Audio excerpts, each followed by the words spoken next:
Wolves na Tottenham muri weekend. Dynamique na ni. Dynamique ni. Na garage. Shaka kuyigeranya na Wolves na Tottenham. Wolves equipe yamanutse hari cibicera. Aya. Hana kimwe ntabwo banabuke Ifise. Abakinyi bamwe bagomba gusigaza. Ahubwo hari abakinyi bari kwibutsa amazina. Nibo gusa baba umva equipe bariko barahiga isoko. Byo kugwanira equipe. Byo vyaraheze. Cyane ko nakubwira mu kibuga nta kibazo bafise uwo mukinyi. Kandi bugiye umuntu akinye esprit witekanye.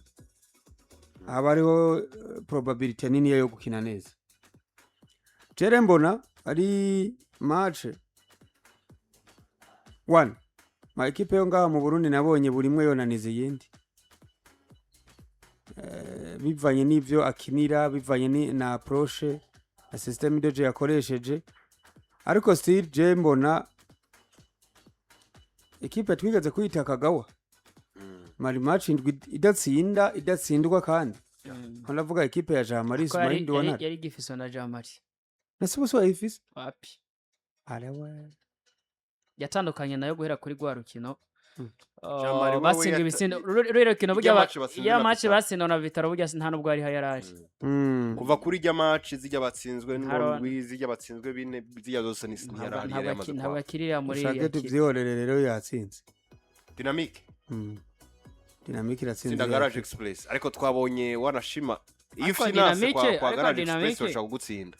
Ariko nta Dynamique navuga ko meme na turkiregeje no kuraba byakinye kuri equipe ya Grenoir tukaraba rezitagize kuri Bomamuru nivyo Bomamuru ushobora kuvuga ngo mwiki gihe nawe ntabwo imerewe neza tukaraba rezita bagize kuri equipe ya Flambeau du Centre bese Dynamique navuga ko ari imwe mu equipe akina neza ariko hageze handi tuvuga ngo ikeneye kuronka amanota 3 ariko imwe mu bintu bibagora ugacigenda ukaraba iyi equipe ya Garage yarakoze no banga amarecruitment menshi agiye atandukanye kuko nari numvise ko iyi equipe yazanye n'abakinyi bamwe bavuye mu gihugu ca Tanzania no mu gihugu c'u Rwanda mu equipe kandi akina ko bakoze amarecruitment baja muri za Tanzania ni Prisons baja mu Rwanda bazana abakinyi bo muri deuxième division baza kwabiyunga ni equipe ya Garage ariko nayo ikintu cagiye gusa nkaho kibakora ko harimo bijanye n'abamenyereza bagiye barahindagurika ko nimwe mu makipe kugeza maka kanya yahinda bamenyeza ngira bashika nka 3 kuko batanguranye isi bandanije baramuhinduye basigamenyezwa n'icegera hanyuma bazana Jamari Ndwantare aramenyereza equipe kubita match zigera kuri 7 tariki ratakaza urukino na rumwe ariko kandi inyuma yo yahaviriye muri equipe niho tubonye itsindwe bitsindo 8 tubona itangura kubitakaza inkino zimwe zigiye zitandukanye kwacigero karare kugeza mwaka kanya ni equipe izi ko yamaze kubikoroka iri ku mwanya wa 15 n'amanota agera kuri 18 vyo vyayo na BJ Green maze bisa ni byaraheze byo kuja mu kica gusubira iyo baje bava mu kica ca kabiri ugacigenda ukaraba rero novuga ngo iyi equipe ya Base Dynamique Ifise ikiri kirarondira muri Première Division kuko yoyo irazi ko yigenjeje neza muri iyi match biha amahigwe kuguma novuga ngo yiruka muri yarane yo kuvuga ngo twiruke na message ngo zitumwe muri Première Division ni nayo mpamvu uhuye na equipe yakorotse nawe ufise ivyo uri kurarondera kugira ngo ushobore kuguma muri Première Division tugaca turaba nuko Base Dynamique ikuwemo na Grenoir dushobora ngo nayo yabuza abasatirizi yatakajamwe mu mazina yayo bari bafise muri faze arashobora kuba yarabafasha cyane ariko jewe ngirageje kuri match na barezi equipe ya Base Dynamique nimo makipe akina neza ku buryo gusinda Garage Express ntubona ari nk'igitangaza kandi ahubwo je mbamona ko mu gihe Dynamique yosamara gatakaza iyi match niyo yonyene yo biri kirikora kuko yo biri kurikora kuko bo bakinira amanota 3 gusumba ikindi kintu cyacu cyose batsinde barindire barabe ko message ngo zikora shit kuko barazi ko message ngo zobaza guhura ni wari karahabwa amahirwe yo gutwara igikombe citiro mukuru w'igihugu ni nawe wari karahabwa amahirwe yo kuja muri Big 4 ni nawe azwi ko muri iyi phase retour ariko arigenza neza ariko nabo barazi ko equipe bagiye guhura imaze iminsi iri kiratsindwa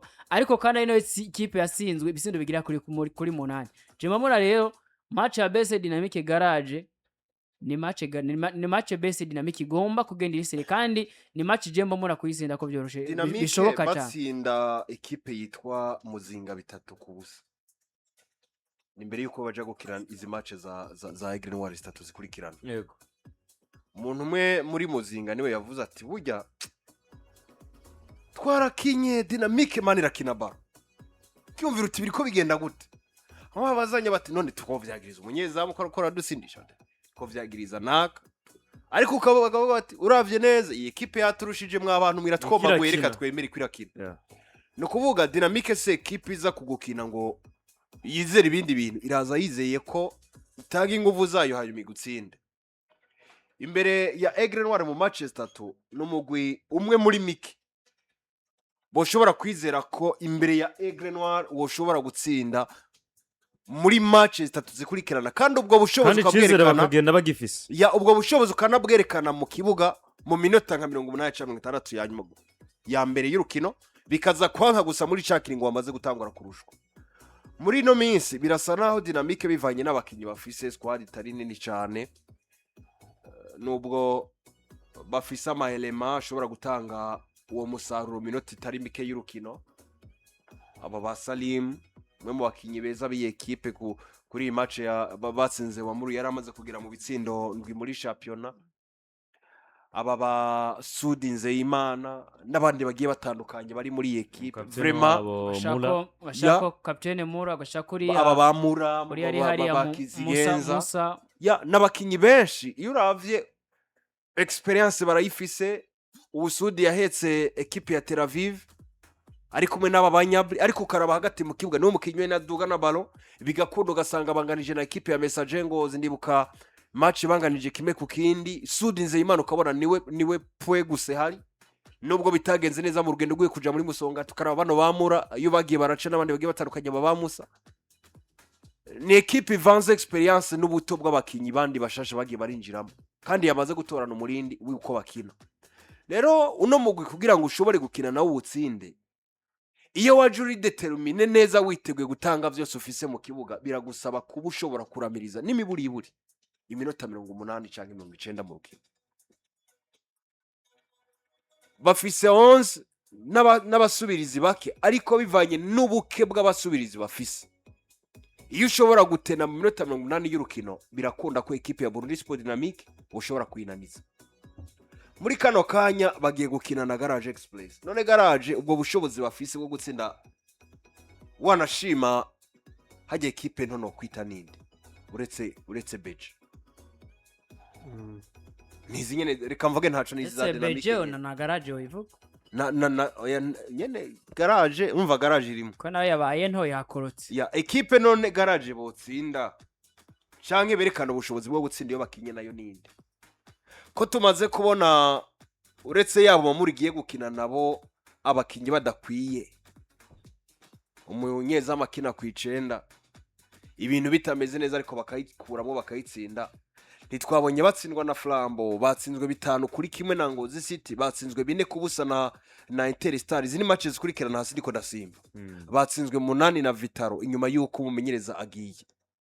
Rero ubushobozi bwabo muri no minsi buragoye. Match zigera kuri 5 noneho zirenga 5 match 6 bakinye batsinze match imwe batsinze Mamuru izindi match barazitsinzwe kandi uretse match gusimwe gusa izindi zose bazitsinzwe batsinzwe ibitsindo birenga 4.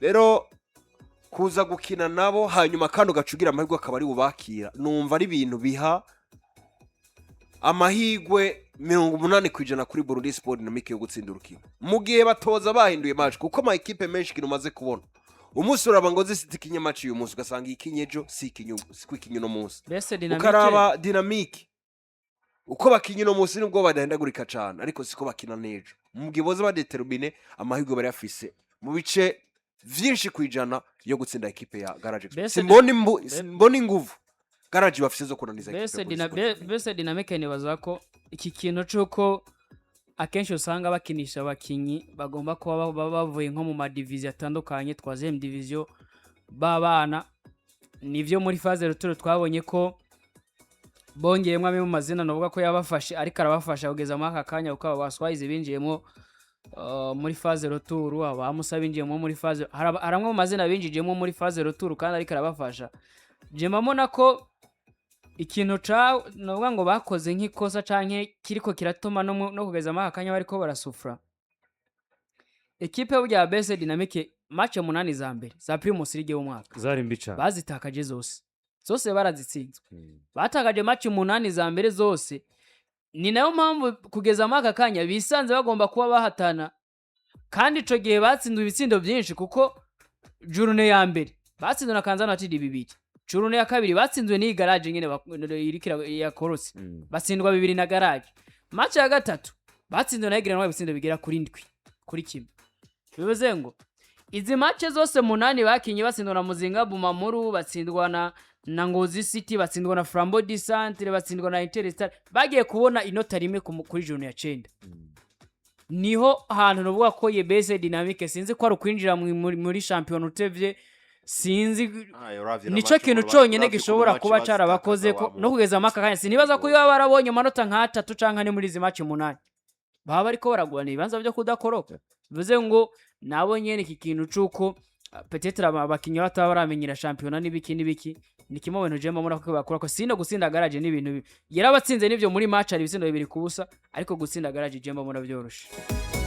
Iyo ni ekipe ya Burundi Sports Dynamic igomba gukina na Garage Express ni ku munsi wa gatandatu ari kuri stade Urunani mu Cibitoke.